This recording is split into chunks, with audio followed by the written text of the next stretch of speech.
don't want to use a positive word to describe it, but the number of regime members that have been eliminated, eradicated, whatever you want to refer to it, is extremely high. Because I feel like sometimes I was so lost in the fight that I would forget what are we fighting for, which is like to live, right? To live a free life. And even me, I was like, some days I was like, okay, it's okay to go to the beach and not feel guilty and swim. Are you saying that you don't think you'll experience a free Iran in your lifetime?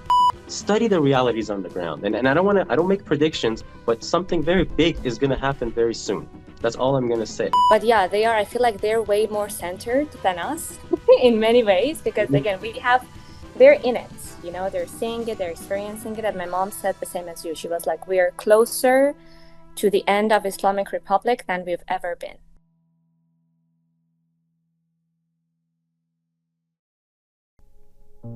Hi there, we are not okay. It sounds a little dramatic, but it's also a statement of fact about the emotional cost of being an Iranian these days. And before anything else, let's be clear about something. The people inside Iran are carrying the real danger, the real fear, the real repression, the real suffering. So it takes a lot to say that we are not okay. But somewhere in the last 5 months, after the rallies, the emotional highs, the hopes for revolution, the fears and expectations of war, the shocking developments, the endless debates, the endless scrolling, the endless anticipation of history finally rolling, something has happened to Iranians everywhere. And at the very least, many people are simply exhausted. Because for months now, millions of Iranians around the world have been living inside adrenaline, checking our phones every morning, following every rumor, watching every headline, arguing every political detail, trying to decode every speech, every bombing, every rally, every shift in momentum, hope colliding with disappointment, unity colliding with fragmentation, adrenaline colliding with fatigue. And now comes perhaps the hardest part of all, uncertainty. You see, the headlines may slow down, the world may move on, but the Islamic Republic remains. And many of us are quietly carrying the same fear right now. What if the regime survives all of this once again, even if the chances of that are 1 in 10? What if the people inside Iran are left even more isolated? What if the world loses interest? What if hope becomes harder to hold on to again? What if we witness the ongoing executions of young men? No, we are not really okay. But maybe we should also stop mistaking exhaustion for defeat. Maybe this is how the dynamics of a revolution tend to meet. Human beings are not machines, and movements are not sustained by adrenaline forever. There are periods of hope, periods of fear, periods of unity, and periods where people simply need to breathe again. The latest story of Iran is not over, but many people are tired, and perhaps one of the most honest things we can do right now is admit that openly. So no, we are not okay. But that's been true for 47 years, and it's still true today.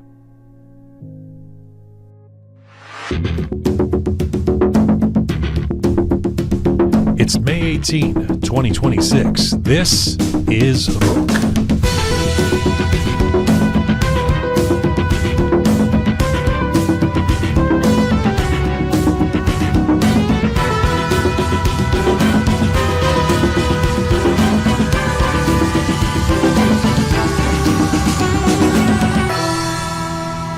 Hi there, welcome to episode 440 of Roqe, Iran Rises. I'm Jian Ghomeshi. Hello to you from Toronto, Canada. Salam Dustan Aziz, Durud bar shoma. Hope you are doing okay wherever you are tuning in from around the world. This is the 36th episode in our Iran Rises series, this one entitled We Are Not Okay.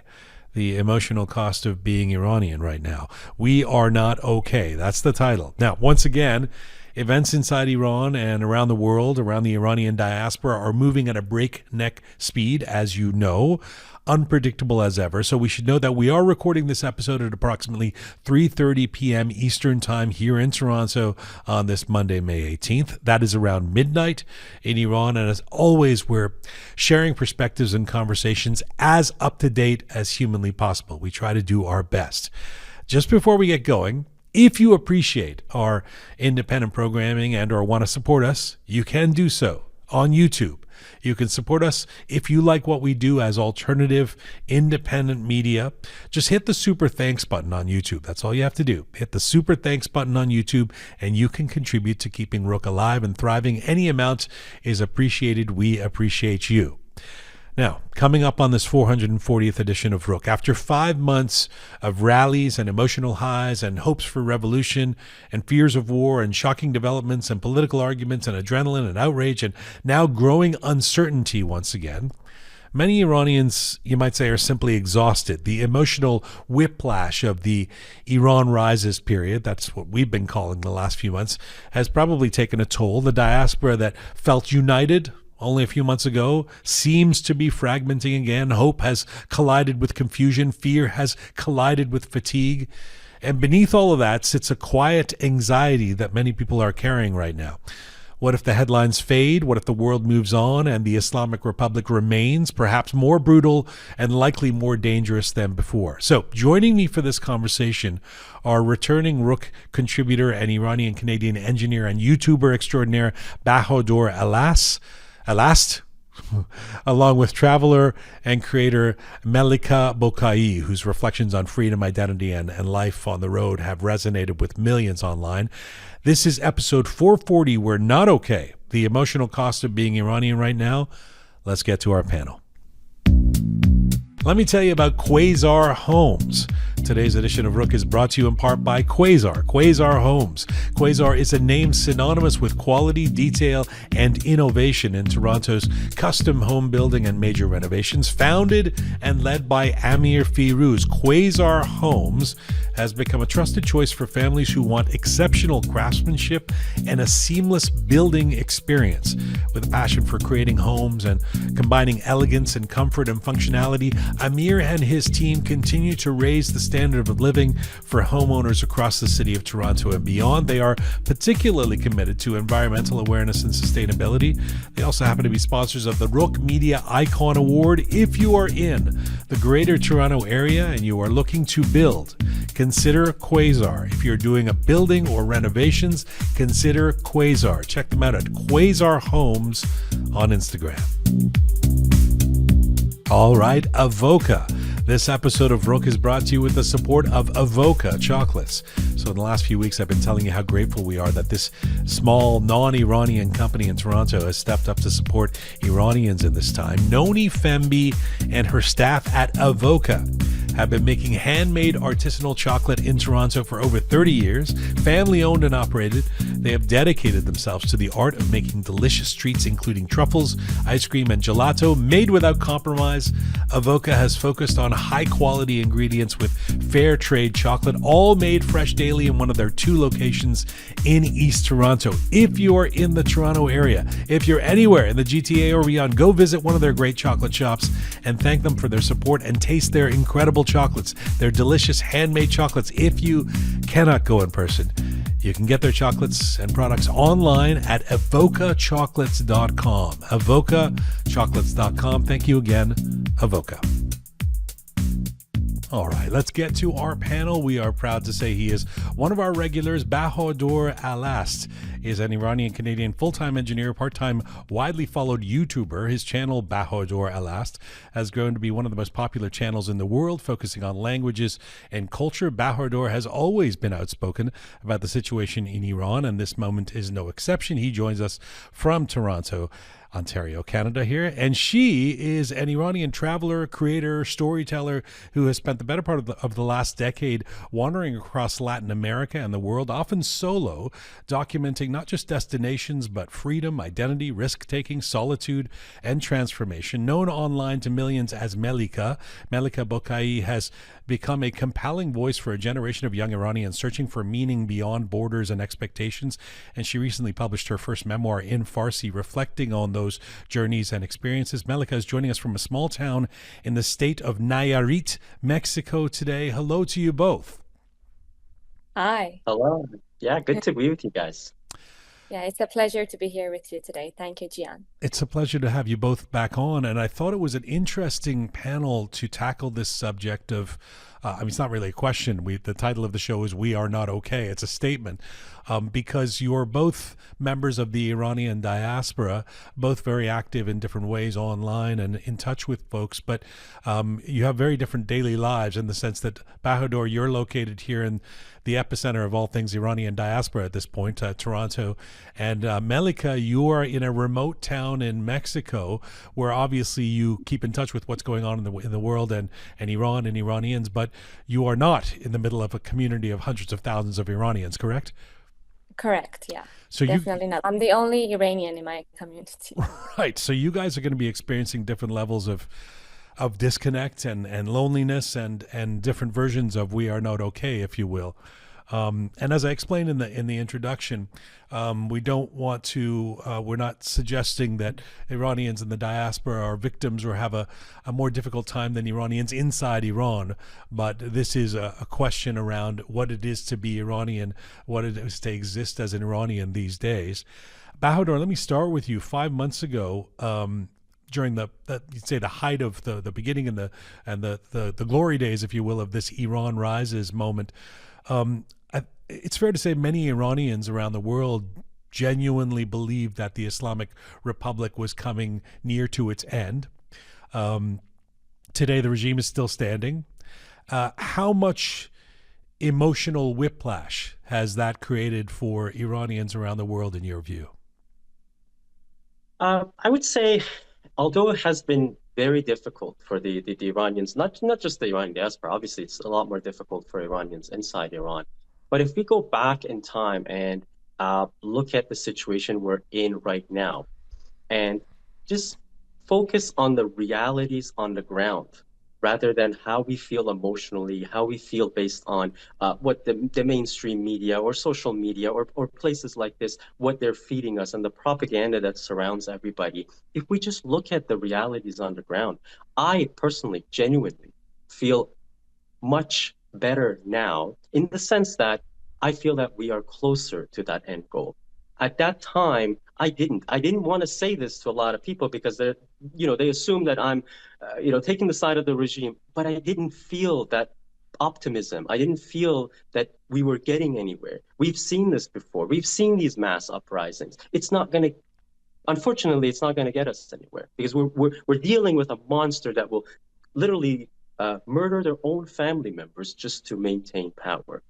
But today, based solely on the realities on the ground, and I know it's difficult. We all want this regime to collapse within a few weeks, but we have to be patient.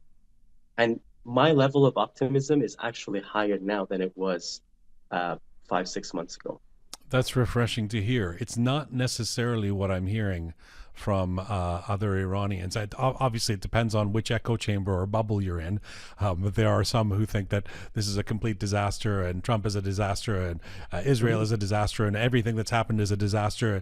But there are people that are somewhere in the middle as well who are kind of had some anticipation. I tend to generally think that Iranians are a little impatient, even though we've waited 47 years, and have expectations that things are going to happen very quickly. And then, of course, when Khamenei and Larijani both were killed within a couple of weeks, there was this moment of it's happening, and that the deflation that came after that might be a consequence of premature expectations, perhaps, Bahador? Yeah, that's exactly what I'm trying to say is we have to be patient. And I know it's difficult because every day you're watching innocent people get executed. The situation gets worse and worse for people inside Iran. And I'm not saying that, we have to tolerate all of this. This is heartbreaking. It's very difficult to deal with. But in the sense of when we look at what is actually happening, the plans behind the scenes, the things that we do not know, we need to be patient. And this is why I say I see the light at the end of the tunnel. I'm not saying it's going to happen within weeks or months or who knows, it could take years. And I know it's a very difficult thing to say to people because they don't want to hear that. But this is going to take time. It's going to take time because it is not an easy process. It's not an easy task. It's not something that you can just go in there and say, when this happened, when the war started and, I saw all these celebrations, Khamenei's dead. Yes, I understand why you're happy. But I felt like sometimes I was surrounded by people who were so excited and And I was like, no, just don't get ahead of yourselves. Yeah. Nothing has happened yet. Just be patient. There is a lot more to go. There are, this is. I'm not going to make any predictions, but I believe they're doing this layer by layer, and they're going to remove another layer of this regime, and they're going to just go keep approaching it further and further. So you have to be patient, and it's very difficult. It's very tough. It takes a huge toll on all of us, Sorry, I want to get. especially when we're not there. We can't hear from people. Sorry, I want to get to Melica, but just what do you mean by they are going to remove layer by layer? Who are you talking about? Uh, the United States, Israel. Okay. I truly, what I sense is that they, the whole idea that this was going to be over in a few weeks and they were just going to come, and now Trump doesn't know what he's doing. I'm not, You don't buy that. You don't buy that. it's just difficult because you come across people who hate Trump for many different reasons, and sometimes I agree with them, and you're trying to, separate that from what I'm trying to, explain to them, and it's very hard. It's a very challenging process. Okay. Okay. But I all I can say is I think, in my opinion, Trump knows exactly what he's doing. Okay. Okay. People can disagree with that, and that's fine. Okay, Melica, I'm very curious to hear what your thoughts have been. Partly because, I mean, you are widely traveled, and in a particularly interesting part of the world, Central, South America, Latin America, etc. But also, you are isolated currently in Mexico, and so, nevertheless, I'm sure in touch with a lot of Iranians around the world. Have you noticed any kind of emotional shift over the last few months from hope and excitement to exhaustion and deflation? And how do you resonate with what Bahador just said? Um, I want to start with what have I not experienced? What emotion have I not experienced in the last 5 months? It's been actually during the winter. So where I live, it's very humid all year round, and during winter time, which is like December through March, I have a lot of visits from Iranian friends who live in like Canada and US, and they come and visit me. Of course, they want to go to a warm place. I live by the ocean, not by the ocean, but like close to the ocean. So when they killed Khamenei, I actually had Iranian friends with me, which was like very surprising. I was like, wow, I'm always like, I mean, as an Iranian, not always alone by myself. I have Latino friends community, but it was like I was surrounded, and it was like, as Bahador said, like a moment. I can recall it like as a moment of like joy, but also right after that, I was like feeling a lot of fear, fear of losing my family, and then fear of losing somebody in the war. And like, I feel like since the war, like when the war started, for me, it was like, um, I couldn't believe, like, I had a feeling of numbness. Like, I was afraid, but it was also like, I was angry, I was sad, deeply sad, but I felt numb for how long was it? Like 6 weeks, almost 2 months of like numbness, not feeling anything. And I just had to go through my day. I worked with kids. So it was like extremely tough just to like be like wake up every day, get out of bed. And like at the same time, I was going to sleep, reading the news, waking up, reading the news, like not knowing, being completely disconnected with my family and friends. I have all my family in Iran, and then people around me, of course, here they care a lot. I mean, they've been Latinos, they've experienced a lot of like, I mean, invasions and all that, and they care a lot. They cared a lot, especially during the war, not even before, like during the uprisings and everything, but during the war, they were like all the time like asking, how's your family? How are you? And I just hated this question, to be honest. Like, how are you? I was like, I don't know how I am. Like, I'm feeling numb. And it was very difficult, to be honest. I was taking it day by day, hour by hour, and I was just trying to think, how can I like be informed, give the right information, feel my feelings, and at the same time also not forgetting like why are we, because I feel like sometimes I was so lost in the fight that I would forget what are we fighting for, which is like to live, right? To live a free life. And even me, I was like, some days I was like, okay, it's okay to go to the beach and not feel guilty and swim. But I was swimming in the ocean, and instead of hearing the waves, to be really honest with you, I was imagining, I was like, oh my God, I'm like here and the birds are singing. And I was like crying because I knew that what my grandma was hearing 2 nights ago was like they were bombing I don't know, Mehrabad airport right in front of her house, and she woke up at 6 a.m. and she's like 70, no, sorry, 82 years old. I was like, that's not what an 82-year-old woman, any person in the world, any nationality deserves to hear, to wake up with this sound at 3 a.m. So a lot of like, I not a lot of guilt, but I can say a roller coaster of emotions.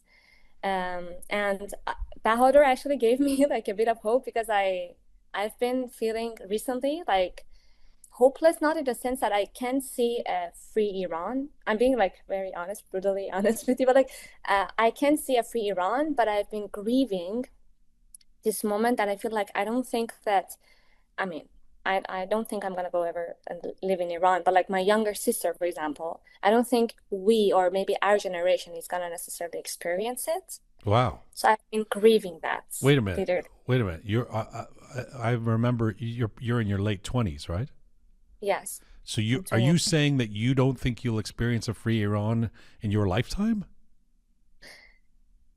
Not in my lifetime, but like, I mean, maybe in my 50s, 40s, a free Iran in a sense that you can actually truly be. I feel like it's gonna take generations. Wow. It's all education, like Do you mean what. that learning democracy, or kind of transforming the country post regime, all of that, or do you mean that this current iteration of the Islamic Republic you expect is actually going to be around still for another couple of decades? No, no, I think people actually, like the young generations, are very informed, like way open to democracy compared to like even my generation and yours and all of that. But I feel like just to have it, what we say, like normal, like if I compare it to any other country I've been to, I don't think the young people right now, people that I know, my friends in their 20s, and like they can't imagine their future. As Bahadur says, Mm, it's gonna take years. So it's like people, it's like they're thinking about like, do I have food next week? Can I right. pay rent next month? I feel like I'm at this moment, I'm grieving. None of us know what's gonna happen, right? Exactly when and how, but I'm grieving this feeling that like many, like millions of young people have lost their years, their hope, Sure. Yeah. Yeah. basically all this. So it's like I'm sad at this point. I'm like grieving this feeling that like they can't dream. Everything that they've ever dreamed of has been taken away from them. It's Was difficult to. there was there a moment 2 or 3 months ago when you said friends were visiting you, say early February, when Khamenei, or I guess it was late February, Khamenei was killed, etc., that you felt differently, that you didn't feel sad, that you felt like we were on the precipice of something? Yes, to be honest, I was actually checking flights. I was like, oh my God, am I, because I'm living in an exile, I cannot go back to Iran. And I was like, oh my God, I'm gonna be able to go back to Iran. And I'm like, definitely, yeah. Okay. And maybe again we're gonna feel hope, but it's just like I feel like we have to really feel the feelings too, and like, yeah, be informed. At the same time, I agree with Bahadur that we shouldn't be like get too excited, or also like I can't be like hopeless right now. I do have hope in my heart, but it's like grieving every moment, or feeling, like living So every moment, exactly, like so it's a roller. Bahador, what do you say to Malika? I mean, how do you respond to the feelings of sadness post numbness that she's feeling now? I completely understand how Melica's feeling, because I'm surrounded by that. I know exactly how a lot of people are feeling right now. And when I have these conversations, I try to explain to them to not get so caught up with everything that you see on social media. Study the realities on the ground, and that's what will reveal a bigger picture to you. That's where my hope and optimism comes from. One thing that really stands out, I find myself, I'm, as you know yourself, Shion, when it comes to explaining Iran to non-Iranians, I dedicate a lot of time and energy. I put Yes, a lot of you do. effort into it, Yeah. especially when they're misunderstood. They don't have the information. Recently, though, when I come across people who say very misinformed, completely, absolute propaganda sometimes, I find myself not giving an elaborate answer. I find myself not putting as much energy into it. I give very simple answers because a part of me feels like we are reaching a point where the truth is going to reveal itself so clearly that we no longer have to fight to just give people the simple facts about what's going on in Iran. Because right now the propaganda just kind of like takes over all of that, right? It's yes, And yeah. that's why I feel like we're getting closer to that. Again, I'm not going to put a timeline on it. I don't think anybody should. I think this is going to take time. Uh, I mean, it's I think what you're saying is actually is quite profound. That I mean, maybe part of what the "we are not okay" sentiment is about is a feeling of uncertainty. Would that make sense to you both, in the sense that of course. imagine when a family member, you've heard a family member is in the hospital and you don't know what the diagnosis is yet, but you know it's quite serious, and you're much more angst ridden or scared or unable to, or feeling numb or feeling worried, etc., than when you actually know the diagnosis, or you're sitting beside them or something. And I think there's a double layer here. First of all, we're in the diaspora and we have family and friends and associates and contacts and people inside Iran, and we don't know exactly what's happening, what the diagnosis is. But so we've got that one step of removal, which isn't always easy. But secondly, that the uncertainty of just not knowing where this exactly is going is prospectively maybe harder than even living, a year ago this time, under the regime, as atrocious and horrendous as it is, but having an expectation of what life under that regime means. Does that make sense somehow, Melica? It Uncertainty does. It is. does. Yes. Yes. Yes. Do you want to Yeah. speak to it? Well, yes. It's like uncertainty, but also like when, as you said, it's completely correct. It's like our families are in danger. You are in danger. You feel in danger. You don't know what's going to happen, when it's going to happen, how it's going to happen. Um, yes, I feel like, yeah, I don't have much more to say, but I Okay. definitely Yeah. can relate. Well, Yeah. Go ahead, Bahador. I just to follow up with what Melica's saying. Yes, there's uncertainty, but keep in mind there's also uncertainty for someone else that didn't exist at the time that you're talking about. That's the Islamic Republic. The uncertainty for them is much more, Yeah. brutal, and it's destroying them from within, right? They're the ones who are like, what's going to happen tomorrow? What's going to happen next week? They're fighting among each other. Just look at, some of these like street gatherings that they're having, the show that they put on. They're fighting, these are hardliners. This is not the whole like reformer and hardline. No, the hardline members of the regime are fighting against each other. That's the point that we have reached. And when I say look at the realities on the ground, look at this. This was not happening, 8 months ago or a year ago, or I don't know. I don't remember the last time this was We happening. also have the uncertainty of 90 million Iranians not being able to use the internet, Mhm. and to tell us how they are feeling and get to give us direction so we can amplify their voices. I mean, that's a major player that's missing in this dialogue, Mhm. right? Of Bahador? course. Bahador Yeah. speaks a lot like my mom, because last time I talked to her maybe like 20 days ago, that she managed to call me somehow. She told me everything is in order, my dear. And I was like, yeah, she was calming me down, from, as you said, like remembering that like they are, of course, they're going through a very difficult time in every Mhm. way possible. But yeah, they are, I feel like they're way more centered than us in many ways, because Mhm. again, they're in it, they're seeing it, they're experiencing it. And my mom said the same as you. She was like, we're closer to the end of Islamic Republic than we've ever been. And that's what Mhm. she's hopeful It's so for. Yeah. interesting that you should say that, Melica, because when you were saying, I'm so scared, I'm so sad for my family, and you were talking about the bomb at Mehrabad Airport that's close to your grandmother, and I was going to ask you, because my experience has been, for most of the people I'm in contact with in Iran, that I worry about the bombs here, and then I talk to them, and they're like, the only thing we're afraid of is the bombs stopping. We want this to be done. We celebrate some of those, hoping that they're taking out our IRGC members. And I was curious if that's what you had heard from your family, counteracting your own fears on this side of the world. Yes, I mean they really like my mother and my grandma. My grandma was sick, by the way, and they woke up at 3 a.m. because the the neighbors, like all the windows, they fell down. Like it was a real, like in Ekbatan, they live in the western Tehran, and they were hearing it, and they woke up with it. They had to relocate. They had to leave. My grandma had to leave her house. She really didn't want to. So that really, I feel like, affected them. So I can't say like, yeah, at that moment they were happy, like that they Mm. were bombing close to their house. No, it's like terrifying. But of course, I feel like they're way more grounded. And I mean, they've lived also the Iran-Iraq war. Yeah. I wasn't there. And my mom compares it all the time. She's like, now they have a better technology. They know exactly when they're bombing. During the Iran-Iraq war, it wasn't like that. And I'm like, I can't relate to that. I've never lived a war within Iran. Bahador, I met somebody, a sort of prominent kind of Iranian Canadian political figure here in Toronto. I don't really want to announce his name because it's not necessarily about that.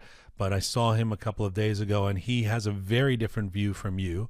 You know, he sort of says this has been a disaster the last 5 months, and too many Iranians delusionally put their faith in Trump, and the Iranians are worse off now than they would have been 6 months ago, etc. What's curious is that you see some of that in the discourse on social media and during the height of the rallies and momentum. Funny enough, this person actually was on stage saying something different about two months ago, but there seemed to be a rare sense of unity in the diaspora amongst people who, I mean, we had 500,000 people here, as you know, on February 14th in the streets in Toronto. I mean, that Canada's never even seen anything like that, let alone the Iranian community. Now there's infighting, fragmentation seems to be returning. I don't like to amplify it by saying that's happening, but I do see it. Why does that happen to us so quickly, Bahador? The main reason is because we are so um, impatient. We want to see results. The things that we think about should be the answer right away. People who, I always say this to people who are like, oh, why didn't the United States just finish this right away? If they really wanted to finish this right away, they could have dropped an atomic bomb or carpet bombed entire cities, but they're not doing that because they have a plan in place. If you look at the number of the regime members, IRGC members, compared to the, unfortunate death of innocent civilians, yes, that is a part of this war as well. Comparatively to any warfare, this is it's a very I don't want to use a positive word to describe it, but the number of regime members that have been eliminated, eradicated, whatever you want to refer to it, is extremely high. This regime has been hit so hard. They were not even expecting it to be like this. As like I said, if you really want this war to end, and I certainly hope this never happens anywhere in the world, they could just drop a bomb and just destroy, kill millions of people, and it's over. There's no Islamic Republic. Is that what people want? And it'll be done in a day. But that's not how this is going down. We have to be patient. And I think it's people's lack of patience, their expectations, which are not, based on the realities on the ground. They're based on what they see on social media or based on what they see on the news and things like that. That's what causes them to lose hope, to start feeling like, oh, one thing that was supposed to happen is not happening. And then this is where the infighting starts. But it's mainly around that, just like the lack of patience. Melica, I imagine, or I know, you get a lot of love from the Iranian community around the world in terms of those who are your fans, those who follow you, those who are in discourse with you. But are you also seeing, fragmentation or disunity again when it comes to what we need to do about Iran? Definitely. No, no, no. Whatever I say, there is like thousands of people, hundreds of people that they don't agree with me, or I don't know, unfollow, block, whatever. Yeah, I feel like people, we cannot stand. When we are like in the middle of the crisis, we want to be heard, we want to be understood, and we cannot stand that somebody that we may be like liking or connecting with on different terms, having a completely different opinion. So no matter what I say or how I say it, uh, yes, I feel like a lot of people that they focus on like unity, and a lot of people who like they project their fear and their anger on you immediately. But yes, I've definitely experienced it. Melica, can I ask you a question that I'm moving away from the topic of the diaspora necessarily with you personally? I mean, I feel like your life or what you talk about it represents movement and freedom. Um, During the last few months, do you ever feel uh, emotionally trapped by Iran? No matter where you are in the world, that you know you've got that umbilical cord that you can never really free yourself from, and so I mean it is a curious. If we were just to zoom out, I mean, we as Iranians will all understand this, but it's curious that this woman who's living a complete separate life in a small town in Mexico where there's no Iranians around dealing with kids is feeling the kind of angst and numbness and sadness that you're feeling. That speaks to your connection, right? Definitely. It's like the other day I was writing and I was like, wow, I changed my geography. I changed my language. I changed um my nationality, and I'm still, how is it that I still feel all this? Like, it's been now like 8.5 years since I left Iran. I've never been back to Iran, you know? I mean, I have definitely all my family, my mother, grandmother, my close family in Iran still. That's also part of it. But yes, it affects me, and it's been very interesting. Like, I've been like having identity crisis, like going through different crises all the time. But a lot, like, I think a lot about identity and like, wow, how is it going to affect me in 5 years and 10 years? Am I still gonna be like, um, it's very interesting, but also I realize that I do care a lot, even though I don't feel that I belong to that land. I don't care about the land. Mm. I care about the people. Like, to me, it's not like Iran and all of that, but it definitely affects me still a lot on different levels. I just feel the pain. I feel like I feel physically. It's not just psychologically or emotionally, or even if, as Bahador says, sometimes we see something on social media and it affects us like psychologically. I feel like physically, sometimes I just feel it. I feel like, well, my grandmother. I'm very much connected. But yeah, trying to find a balance and not letting it stop me from moving and living and dancing. To be honest, I've been way more active. I've a lot of movement, circus, swimming, but at the same time, like finding the balance, you know, to be Mm. informed, to feel all the feelings, and accepting that it's gonna be painful. It is painful, and it is who I am. And sometimes I don't like it. Some days I'm like, why was I born in Iran? Some days I'm very grateful for it. So it's just, yeah, feeling it all.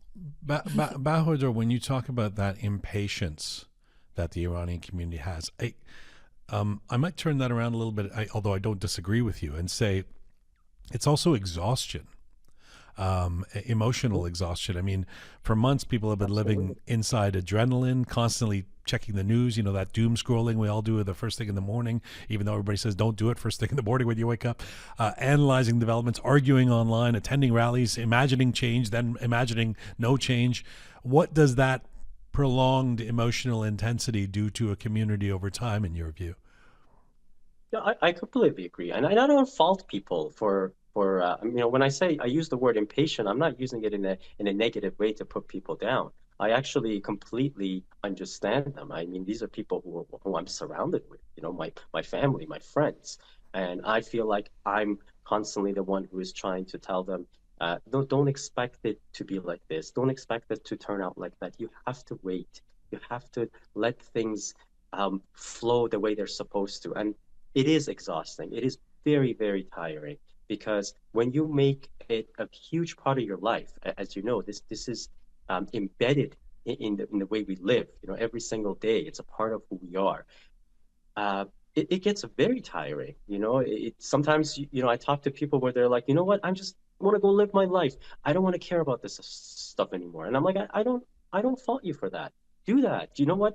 Put it away for a week. Just stop paying attention to what's going on. If it helps you, if it's starting to impact you and your family and your life and your work, then put it away. Fortunately for myself, I'm able to keep that balance. And you know, when I go back to what was happening back in, you know, when the war started, a lot of people message me and they're like, "Do you think this is it? Do you think it's over?"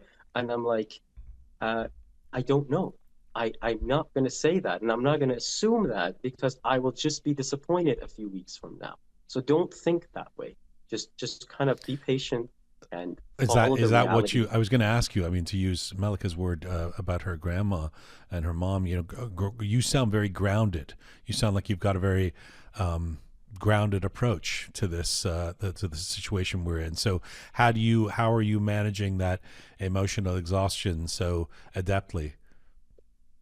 So for me, I you know as difficult as it is, I try to separate my life, with my family, my work, my YouTube channel, and my like cultural and linguistic and stuff, the stuff that I love, all of that stuff from the realities of the political, war and everything that goes on with Iran. I really try to separate the two.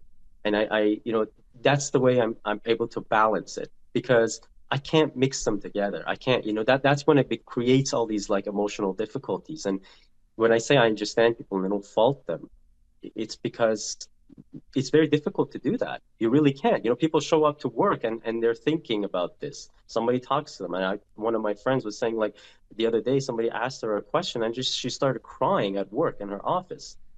I totally understand it. I completely understand it. What I try to tell people is do whatever you can to separate the two, and don't let all of this social media propaganda and all of these, you know, hateful rhetoric that you find online get to you. You know, there's also the propaganda of the Islamic Republic, as you know yourself, you've talked about this, that a lot of Westerners are just amplifying Yeah. for free. They're not even like working for the regime, right? Don't let these things get to you. Just try to separate that. Study the realities on the ground. And I don't make predictions, but something very big is going to happen very soon.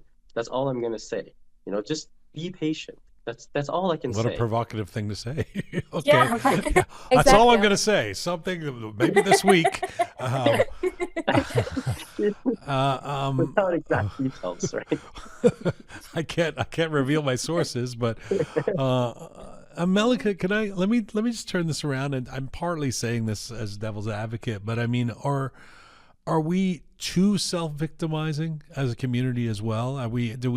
My dad used to say, "Moge bad bachtim." He's like this, Yeah, yeah. this like Iranian thing.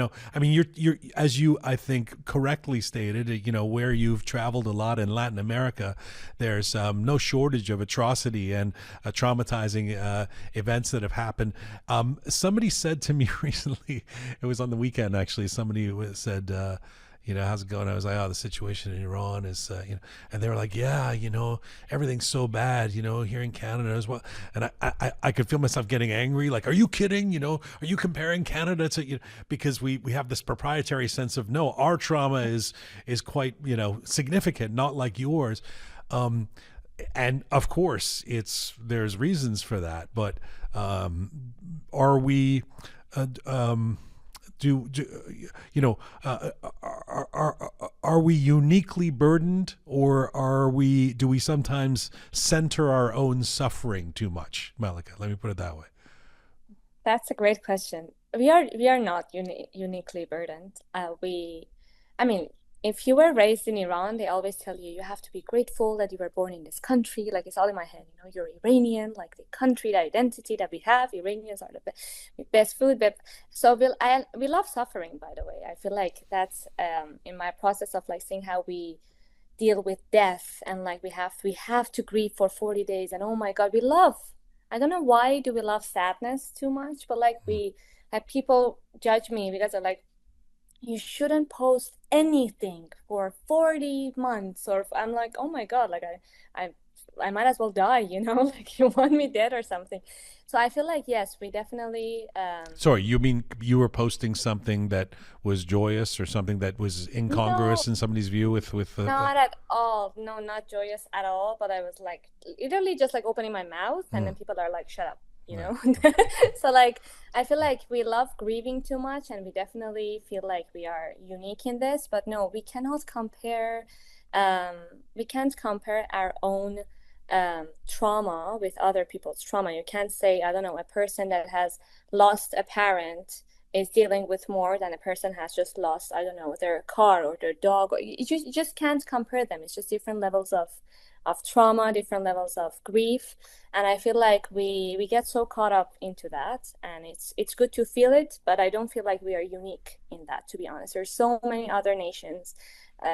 Take a look at Japan, take a look, like there's so many other nations, and even Latinos, like I feel like they've been through so much, but they just have a very different approach to suffering and to what happens to them, and they dance it out. They just it's just very, Hmm. very different how they it helps me being surrounded by them, to be honest, because one of my friends, like, she came to my house and she loves that I love to drink a tea, it's an Argentinian tea. And she was like, "What do you want to do?" I was like, "I want to cry and I want to," and she was like, "Dance it out, shout it out, Hmm. feel like very expressive in a way." But we deal with it. I feel like yeah, I don't know, maybe it helps us. I don't know why people do that, but it helps us to be like we have it worse than any other nation in the world, which I don't feel like that's the truth. Well, I do think sad songs are usually more beautiful, so Yes. that's that's what I gravitate towards. Bahador, I mean, part of what you do, your whole YouTube channel was built upon bringing people from different parts of the world, different cultures, different nationalities, and sort of having it out with each other, albeit linguistically mostly. But I mean, do you believe that we center our own suffering too much? Yeah, and at times I feel like we expect the world to see it that way too. I Uh, agree. so, which is, I think, really unfair to a lot of people. We shouldn't be doing that. There are people like, look at a country like Yemen, for example. Nobody talks about Yemen. Like, do Yemeni people expect the entire world to feel like they are the suffering more than everybody else? We have to focus on what is important. We have to focus on educating people about Iran and sharing the facts, but not expecting them to feel like we're uniquely different and we are suffering more than everybody else in the world. Right? There's a lot of suffering out there. As Melica mentioned, there's so much out there that we don't even know about. There are atrocities taking place right now that we, like the three of us, don't even know about. And then we expect the entire world to know about what we're going through. Hmm. Yeah, that's a I Yes, I agree with that 100%. And I feel like we are also, it's great that there's so many, like, again, we're a 90 billion nation with a lot of people. We're educated. Many of us have left. I'm not saying we're the best, but like we are loud. So we have a lot of power, there's a lot of us in the US, in Canada, in Europe. So I feel like that's a powerful thing that we have. But also, it doesn't mean that if nobody in the world is talking about Iran as they did back when women life freedom was happening, for example, we shouldn't have any expectations. Just the fact that they have empathy for us, that's enough for me. Mhm. although I still do believe it's incumbent upon us to get them to pay attention. I mean, Of course. and as it is for the Yemenis to get folks to pay attention to them. I Absolutely. think that's. Um, so a final question to you both. I'm really grateful. This has been a really um, mind. It's been a very inspiring, actually, conversation to hear both of you on this. Look, after everything that this last few months has brought, so hope and rallies and fear and possibility and disappointment and confusion, what do you think? It's kind of a grand statement, but what do you think Iranians need most right now? I mean, particularly those of us in the diaspora who we are speaking to and about, and that the cohort we belong to. More realism, more unity, more resilience, more emotional rest, or something else entirely. To you first, Melica, and final word to Bahador. I would say empathy, because we don't know people. We were brought up in different houses, different. Yeah, many of us might need rest, many of us might need understanding, but empathy for all Iranians, whatever their opinion is, wherever they are, whatever they feel, whatever they think, whatever they've been through, just empathy. I feel like that's what I see, at least around me, but just like by talking to my friends, I feel like empathy is Hmm. the word. Bahador, final word to you. I definitely agree with what Melika's saying, and I think we should try to be understanding of each other. I have family members and friends who have very different views compared to mine, but I try to be understanding. I try to understand where they're coming from. We should do that with each other, right? Not accuse one another of being, this and that. That's very important. But also, I think it's important for us to focus, as I've said this before, the realities on the ground, and that will make us very hopeful, because we need hope and optimism, and it's very important right now. Bahador, Melica, it's a pleasure to have you both back on the show. Thank you for making the time, Melica. I know you're even getting the internet all together and all that is not always easy, and you've got a tight schedule there. So thank you for making the time. It's early where you are, Bahador. In your busy schedule, making the time always means a lot to us. Thank you to you both. To be continued.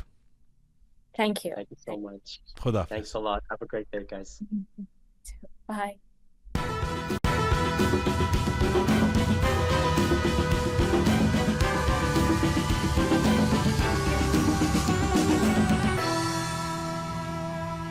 Thank you so much to Melica and Bahador. That was quite refreshing. Very different voices from our regular brilliant strategists that we've been bringing on in the last few months. Particularly hearing Melica give her perspective from a small town in Mexico where she's isolated from the community other than being connected online was powerful and precious and appreciated. And Bahador, as always, thank you. If you've been listening and you have thoughts on this, or something resonated for you, or you have a disagreement, by all means let us know. You can email us at info@roqemedia.com, info@roqemedia.com, and badger us if you didn't get a response to your email. You can also post your comments as ever on any or all of our platforms, on Instagram or on YouTube or on SoundCloud or on Apple, Spotify, Castbox, Telegram, etc. This is full time for Roqe for today. Thank you to the amazing core team who put this show together each week, twice a week right now. Super Parisa Sanjirani, savvy Roham Meher, and the photo and video queen, Tina Farahi. Special thanks as well to Smart Pega, charming Kimia the CK, talented Anahita, methodical Kaveh, and thanks to TRK, the rising Keon, for all your help.